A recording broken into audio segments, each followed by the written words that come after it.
Hi, everyone. Thanks for coming. My name is Simon Boulet. I'm a cloud computing consultant. I work with OpenNebula for various projects. I'm also the co-founder of the cloudnord.com project, which is a public cloud services using based on OpenNebula. We've just launched a closed beta a month ago. So when I decided about the presentation I wanted to present today, I had three goals in mind. First, I wanted to demonstrate how to do sub 1 minute monitoring of a large scale infrastructure using OpenNebula. Then demonstrate a large scale infrastructure, and we'll come next on what is a large scale infrastructure. And finally, I wanted to suggest enhancement and talk with with you guys and with the developers and contributors and see what can be enhanced in OpenNebula for running large numbers of VM. So let's start with a quick poll. What is large scale for you guys? How many of you have more than 1,000 VMs, active VMs in OpenNebula? Okay. Any of you using O-zones, like the multi-OpenNebula instance manager or OpenNebula O-zones? No one's using it? Okay. So my talk is going to be about running 4,000 VM on 100 hosts with one OpenNebula instances. I know you can go with federation using O-zone, but that's out of my presentation for today. So at the bottom, we have screenshots where you can see running almost 4,000 VM. It's a real infrastructure. Well, actually, it's not a production infrastructure. It's a development and testing environment. At the end of my presentation, I'll show you a little bit more. It runs inside Amazon EC2. They are all physical instances. So what I'm going to show you today is an experiment about how to monitor 4,000 VM with a sub 1 minute interval. First, I'll explain a little bit what is monitoring in OpenNebula. I've talked to a few of you, and I realized that for some, monitoring in OpenNebula doesn't ring the bell at all. Like they think they often use Nagios for doing their monitoring, or that's perfectly fine.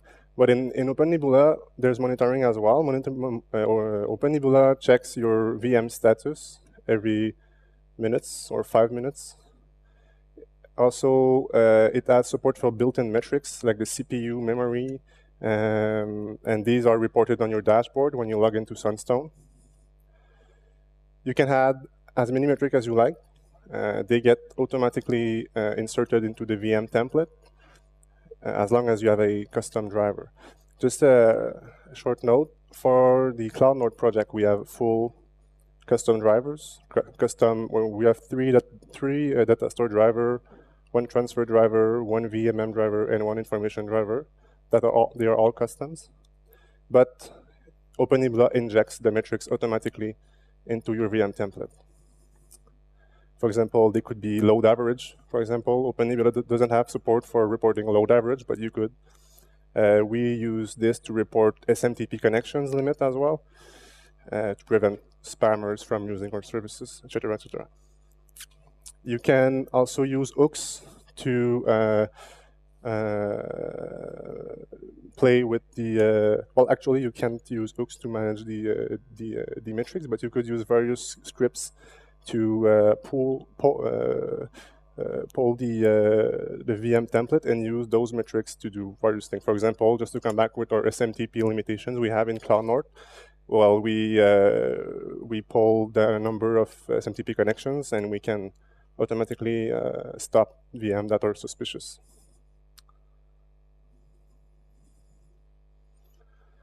Okay, so let's start our journey to large-scale monitoring with OpenNebula.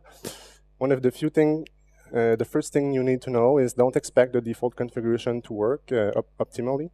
By default, OpenNebula uses the SQLite backend, which is a file-based database you might be familiar with. So you have to custom configure OpenNebula to use MySQL. Second, in recent version, I think 4.0, there was added support for using syslog for sending your logs. I don't have any particular benchmarks on the using syslog versus file log, but I suspect syslog does a much better job at writing the asynchronous logs to drives and handling the I/O. So I suggest using syslog. Also, by default, OpenNebula is very verbose. Like it has debug level and debug log by default. So you really want to turn this off. And a third one is the number of threads. Especially in my scenario where I wanted to deploy 4,000 VM on Amazon, I wanted this to be as quick as possible because obviously I'm paying for the Amazon resources. So if I can deploy 4,000 VM in an hour, for example, it costs less than using 6 hours for deploying the VM. So the last point here, the number of threads, is very important. It's a subtle setting, but it's very important if you want to do very fast deployment. All right, use OpenNebula 4.0 and over. Before that, the host monitoring and the VM monitoring were separate drivers. The host was being monitored in the EM driver, and the VM being monitored, well, or poll. The VM action is poll, and the EM action is monitor. But anyway, the VM are being polled from the VMM driver. So if you have 100 hosts, 1,000 VM, and you want to achieve 15 seconds interval for monitoring, that means you have to do 4,400 driver actions per minute, which is a lot. In OpenNebula 4.0, when you monitor the host, you can retrieve the list of VMs and their CPU usage, memory usage directly from the host. So you do one call for the host, you get all the information for all VMs running on that host at the same call. Monitoring history. By default, OpenNebula keeps 24 hours of history. That's how it generates the graphs when you open the on the dashboard and on the VM page. 15 seconds interval, 24 hours would be 5,760 records per VM. Average size 4 kilobytes. It's a little bit less than this, more around 3 kilobytes. So it's 23 megabytes of history per VM. You can see the number going very high. And personally, I don't need the history to be so long. It's up to you guys to see, but for me, I usually use 30 minutes history. So monitoring history, there's a trick we use at CloudNorth. We have moved the VM monitoring and the host monitoring MySQL tables into memory, and it makes the monitoring much faster. No need to write the change to disk. And also, for us, it's okay to lose the monitoring information if there's power failure or if we have to restart MySQL, because the most recent values are saved in the VM template, which is stored in a separate database, separate table. Just a quick note, it's more technical, but I thought maybe someone would like to look at it. Be careful, MySQL has a default value of a very low default value for memory table, so you'll hit the limit very quickly and you'll run into trouble. So,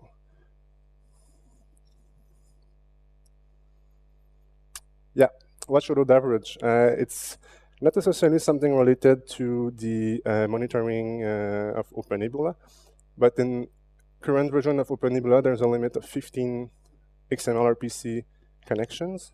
That's not that much. If you deploy a lot of VM, your host is going to get slower.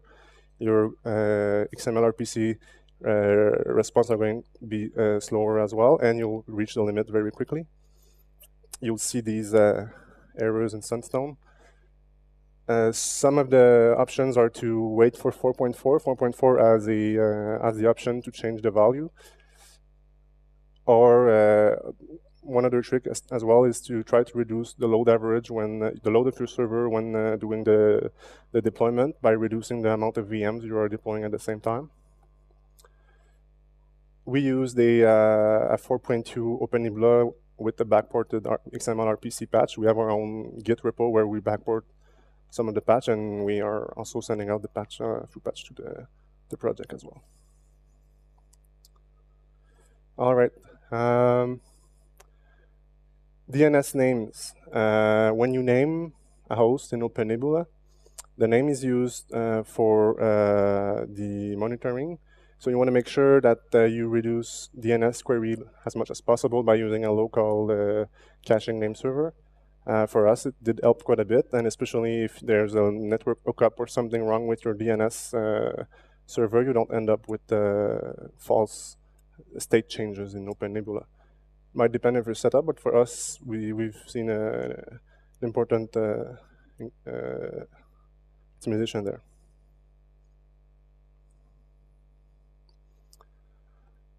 SSH transport. By default, most of the drivers use SSH for connecting to your host. That's perfectly fine for deploying new VM. You can afford it, but when doing the monitoring, it's quite expensive because say you want to do sub 1 minute interval, 15 seconds, that would be 4 SSH connection per host per minute, plus all the overhead of exchanging the key, etc., etc. I don't know if you were all aware of this, but well, probably because otherwise you'd run into issues installing OpenNebula and copying the SSH keys. Anyway, so how it works, OpenNebula establishes an SSH connection to the host, runs the script on host, and sends the result back to OpenNebula. All right, so this brings me to Ganglia. Ganglia is a scalable monitoring system developed for high-performance computing. It's mostly used in HPC environment. OpenNebula has built-in support for Ganglia. I'll come a little bit later more what is Ganglia, but it's a metrics collection system. So basically, you have an agent that sends metrics. They could be CPU usage, load average, whatever you want. They are key value, key string. And Ganglia manage the metrics, and OpenNebula can connect to Ganglia to retrieve them. Quick technical note here, but by default, Ganglia and OpenNebula must run on the same machine. They have localhost hard-coded in their the driver files. So you have to edit these files if you want to use separate Ganglia servers. So here's a little bit how it works with OpenNebula. You have a Ganglia receiver per cluster. Here, I suppose you have quite a large infrastructure. Ganglia is very lightweight. It keeps pretty much anything in memory, and it's meant for large infrastructure. I don't know if any of you guys are using Ganglia in your, at Fermilab, you're using Ganglia. You have a large installation base, or couple hundred VMs? Okay. It scales very well. I don't think it's really an issue of Ganglia getting out of resource, really. But here's an example. If you had a very large, you could have 2 Ganglia servers, well, 2 clusters in OpenNebula, or even 2 OpenNebula installation, or whatever. Or simply half your host reporting to one Ganglia and the other half to the other one. And then you can have a Ganglia head node that aggregates all the metrics for all your VMs. And OpenNebula would connect to the head node. Here are some of the limitations with the current implementation. Currently, only one Ganglia collector is supported. That means you can scale only as big as your Ganglia server can handle. As I said earlier, it's not really an issue. Ganglia can handle a lot of metrics. Ganglia is also capable of doing some threshold monitoring. For example, say you want to monitor the load average of your VM, but you want to be notified only when it changed by 10%, for example. You're not interested in small changes in the load average. You just want to get informed when there's a 10% threshold. Well, Ganglia can handle this for you, so it will only update the metrics when the value change for 10%. Point number 2, OpenNebula doesn't have support for parsing any of the Ganglia metrics directly. Instead, it relies on a special metrics named OpenNebula VMS information, which is a base 64 encoded string of all the VM's metric.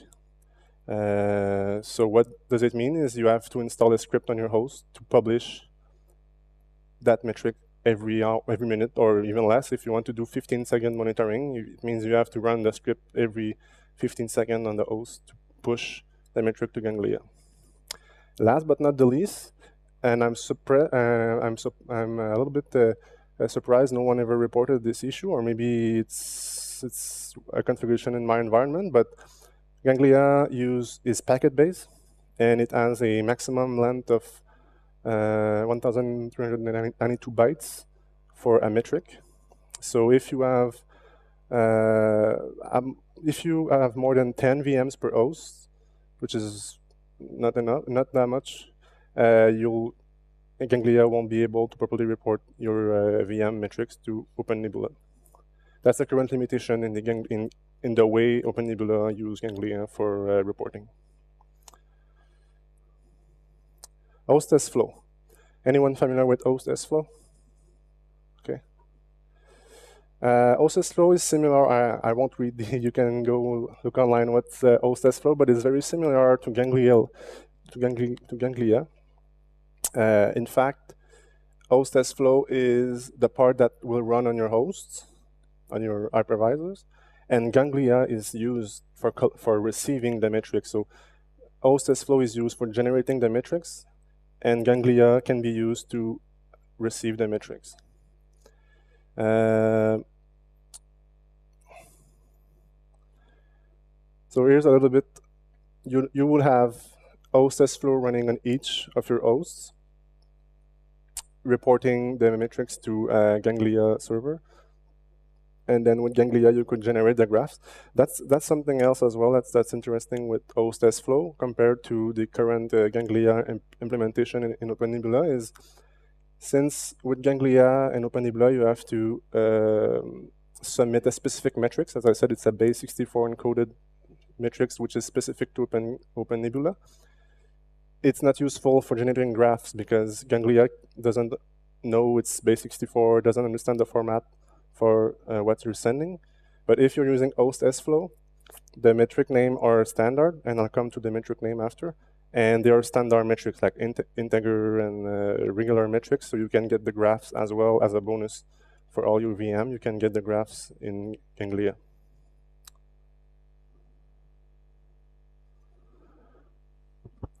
So here you have samples metrics names. For example, the host metrics or the hypervisors metrics. You have there's many more, but I've just put a few examples there. You have the total hypervisor memory, number of VMs running on the hypervisors. For each VMs, you have the state, the use memory, the available memory, the disk free. You also have disk IOs.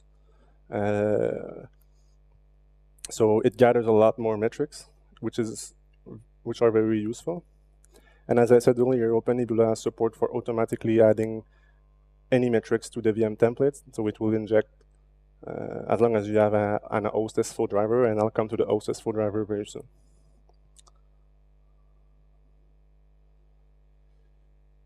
So monitoring 4,000 VM at sub 1 minute interval. So here's what my infrastructures look like. I've used OpenNebula 4.2 with the XML RPC patch. I use an experimental OSS-Flow driver. I invite anyone who is interested in the driver to come and see me. I'm planning to release it sometime, but for the moment it's still very experimental. I had one OpenNebula core server, which was an iCPU X-Large instance on Amazon. One Sunstone server, which was a medium instance. One Ganglia collector, 100 hosts. They were iCPU medium instances. About 40 VMs per host, 100 hosts.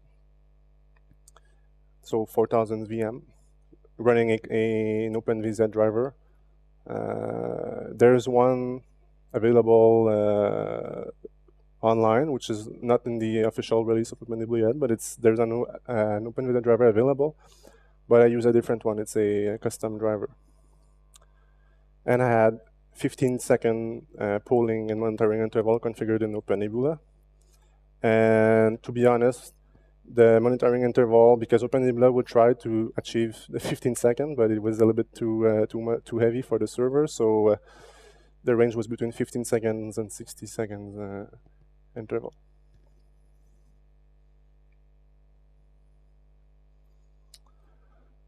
Here's a few screenshots. So here is one I had just added the host in OpenNebula.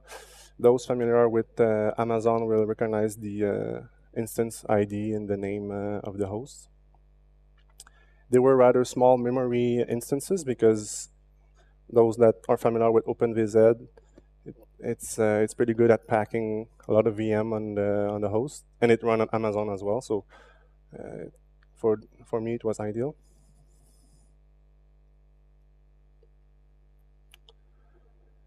So here's my Amazon EC2 Console. You can see, as I said earlier, the controller is the OpenNebula core server.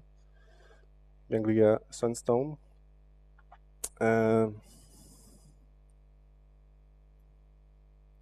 Sunstone Dashboard. As you can see, I was running almost 4,000 VM. I had a small disk for VMs. They were using 1 gig local instance storage on Amazon. The goal was not to demonstrate the performance of the VM themselves, but more focused on the core, OpenNebula core. All right, looking forward, there's room for optimizations. First, the command line tools can get very slow when returning very large result set. I've discussed this yesterday at the hacking sessions with some of the OpenNebula developers, and they think that maybe the Ruby XML gem I was using was the one which is not very effective or not very good. So I'll have to double check. I'm not sure which one I was using. I'm opening the door for distributed driver. I know for those who were on the other room with Valentine, he talked about a little bit about ZeroMQ. It's a distributed message broker. I think OpenStack is based on ZeroMQ. I could be wrong, but I've heard they are already using a distributed messaging system. The third is I'm a C++ guy, so I'm really more into the core. I'm working with the OpenNebula developers, but mostly in the core. And one of the issues I ran into, and I've had some discussions with the developer as well, is sometimes OpenNebula will hold a lock for a VM or for a host for a few seconds. So you will run into locking issues, especially with the hooks. The lock is held before starting your hook. So if your hooks take a long time, the VM is locked for that time, so you can run into locking issues. I suggest having a way to gather metrics from the OpenNebula core. For example, the amount of failed lock, the effective monitoring interval, because even if you define a 15 seconds interval, that's not necessarily what you will get. Memory footprints as well. This brings me to Sunstone. I've noticed some very large Sunstone memory usage, like 2 gigs of memory for about 4,000 VM. I've discussed this as well yesterday at the hacking sessions, and it could be related to the XML drive, the XML Ruby gem as well. But they're interesting thing we should investigate.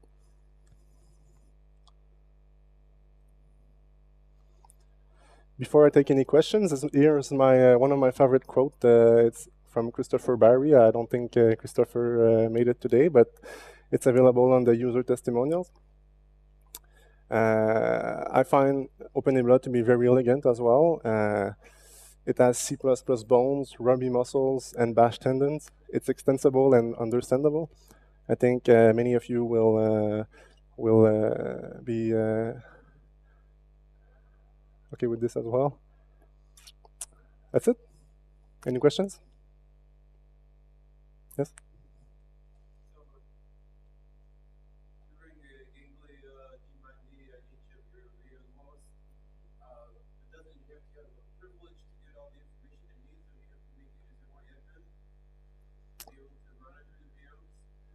Well, the way Ganglia works in the question was if I need a specific privilege for gathering the metrics and sending them in OpenNebula.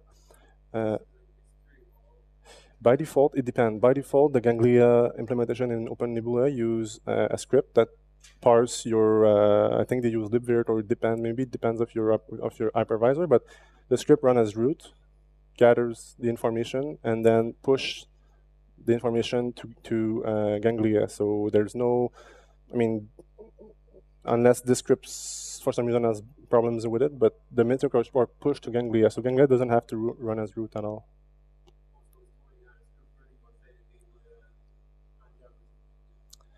That's the current implementation with Ganglia.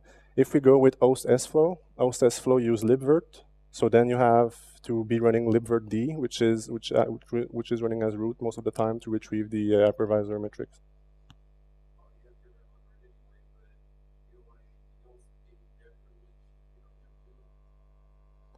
As I said, you don't. If you want to gather the metrics with libvirt, for example, you have to have libvirt-d, which is running as a privileged user. Or maybe you could use some other way with libvirt, but I'm not. The way we're doing it is using libvirt, which is running in a privileged user, and then you have your clients connecting to libvirt and retrieving the metrics.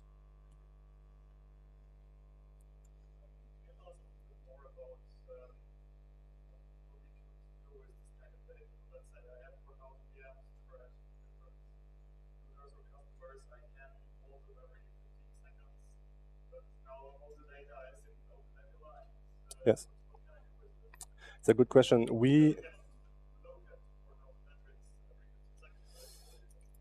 Yes.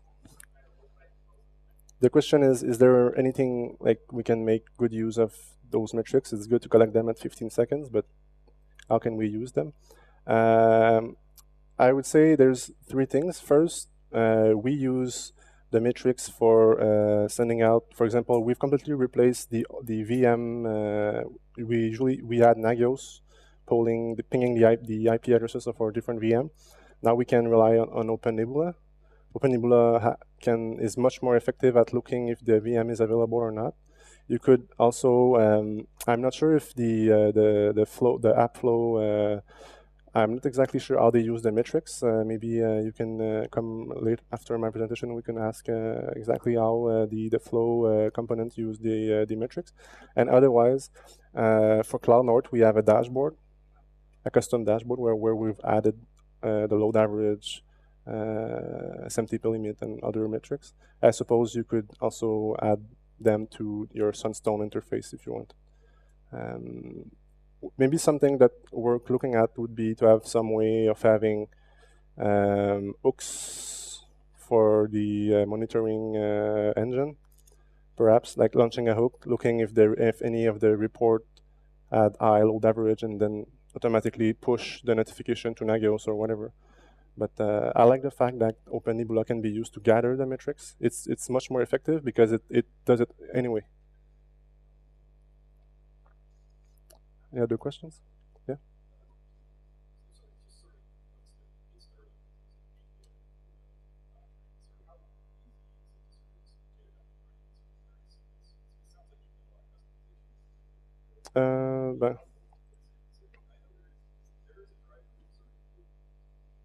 With OpenNebula?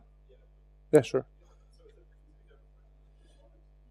No, it's very easy. It's very simple. You just have to understand that you have to run Ganglia on the same server that your OpenNebula server. But basically, there's a page dedicated to Ganglia and the OpenNebula documentation. So I would start there. There's a line you have to change. For example, say you are using the KVM driver, and you want to override the poll action, which is actually the poll that monitors the VM. To use Ganglia, there's a line you need to add in your configuration file. And from there, the OpenNebula will connect to localhost by default, as I said, to the running Ganglia instances, and pull the Ganglia. No, it's not there. The OpenNebula VMS information. So each of your hosts they have to publish a metric called OpenNebula VMS information. There's a script available in the OpenNebula distribution. You can have a look. I think it's a bash script or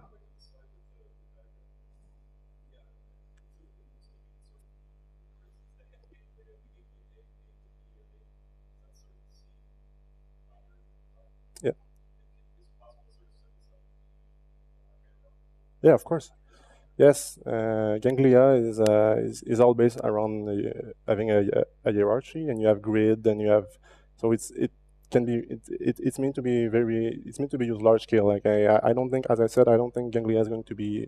Well, I don't know all of you guys, but the limitation is very high. The main problem with the implementation, as I said, is the way OpenNebula is using the OpenNebula VM information metrics. Because of the limitation in length, you'll reach the limit within 10 VMs or so on your host. So that's why I was suggesting moving to OSS Flow or to another driver. Any other questions?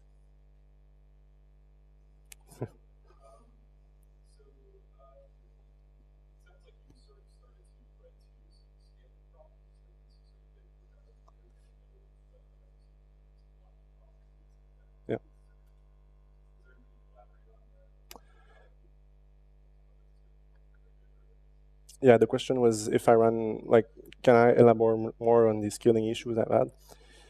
Initially, for my presentation, I wanted to demonstrate ideally I wanted to show 10,000 VM, but I didn't have enough time, and I ran into a couple of issues with OpenNebula. I know it has been reported they were large installation base, but I've never seen any like true demonstration of large installation. For our Cloud Node project, we chose OpenNebula for the various reasons, C++ and everything, but the WIT drivers are made and everything. But I was a little bit concerned with, I wanted myself to prove OpenNebula would be able to scale to a large number of VMs. And then I hit the little optimization suggestion. And I found the OpenNebula developers to be very open to address those issues. For us, for example, using the one VM command line utility doesn't work at all. Like as soon as you reach 1,000 VM or something, it's getting so slow. But we have a C++, well, or I guess I suppose any other language could do, but or we use a separate CLI, which is in C++, and I can say the API is very fast. What's taking the more time is transferring the 20 or 50 megabytes of XML. That's the bottleneck. One last short question, please. Only one? Oh, no one. Okay. Thanks, Simon. Thank you.